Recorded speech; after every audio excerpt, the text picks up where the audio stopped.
All right, so now we're moving on to a forceps. Now this is a forceps that's used for anterior teeth, and it's also a maxillary forceps.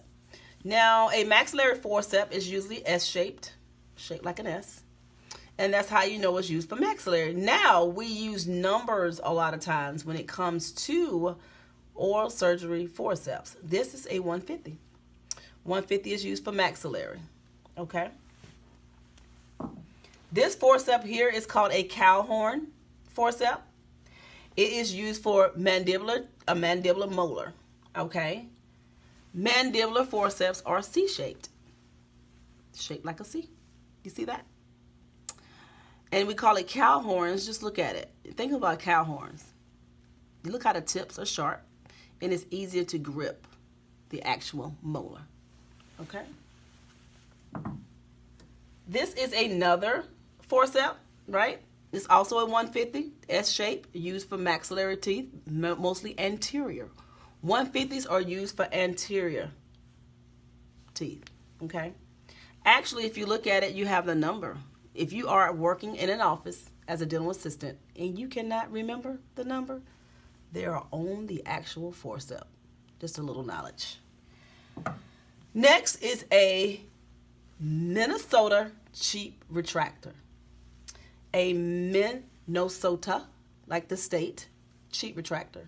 It's used during a procedure. It retracts the cheek. It holds it back. Your hand, this end will be used for your hand. This will be used for retract the cheek. So it's good. You won't have any hand problems later on. You use that to retract the cheek.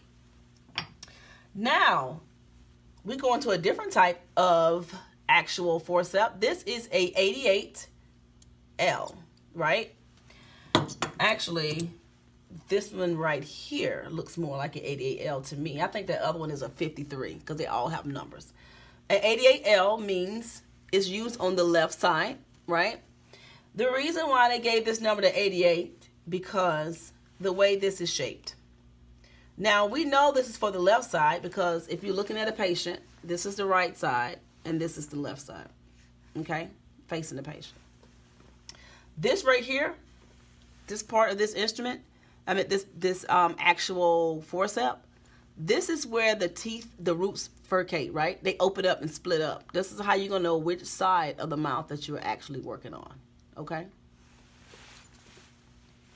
Now back to this. This is a 53. Like I said, all the forceps have numbers on them, right? Don't get nervous about it. If you don't know, if a doctor call out a 53 or call out of this and call out of that, the thing is, most of the time, the dentist that you work with will have their favorite forceps that they like to use. So you will know ahead of time what to use and what not to use because they have their favorite. And it's all about repetition as being a dental assistant anyway, because you have to learn and know the doctor that you're with and pay close attention, right? Get to know your doctor because at the end of the day, you're going to have to learn him and learn what he or she wants and what he or she likes. There are many types of instruments in dentistry, right? But everybody has their own particular one that they like to use.